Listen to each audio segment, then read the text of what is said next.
హరిహర వీరమల్లు సినిమాకు టికెట్ రేట్లు పెంచడంపై BRS MLC Deshapati Srinivas మండిపడ్డారు. రేట్లు పెంచడానికి వీల్లేదని సీఎం రేవంత్ అసెంబ్లీలో ప్రజలకు హామీ ఇచ్చారని గుర్తు చేశారు. కానీ ఇప్పుడు హరిహర వీరమల్లు అనగానే సీఎం గొంతులో ముల్లు దిగిందని విమర్శించారు. పవన్ సినిమా అయితే రేట్లు పెంచుకోవచ్చా అని ప్రశ్నించారు. పవన్, రేవంత్, చంద్రబాబు నుంచి మోదీ వరకు ఒకటే బంధమని వ్యాఖ్యానించారు. తెలంగాణలో టీడీపీ జెండా ఎగరవేసేందుకు కుట్ర జరుగుతోందని ఆయన ఆరోపించారు. సినిమా వాళ్ళు విడుదల కాగానే టికెట్ల రేట్లు పెంచడానికి వీల్లేదు అన్నాడు. ఇప్పుడు హరిహర వీరమల్లు అనగానే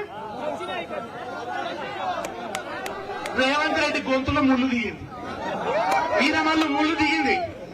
ఇప్పుడు రేట్లు పెంచుకోవచ్చు. పవన్ కళ్యాణ్ అయితే రేట్లు పెంచుకోవచ్చు.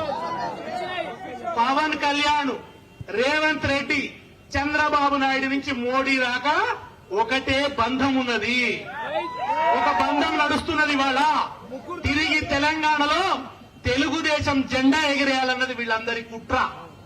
కేసీఆర్ ఇక్కడ తెలుగుదేశం లేకుండా చేసిండు, అందుకని కేసీఆర్ లేకుండా చేయాలని వీళ్ళందరి వాళ్ళ బదులుకున్నారు. బదులుకొని చేస్తున్న దుర్మార్గం.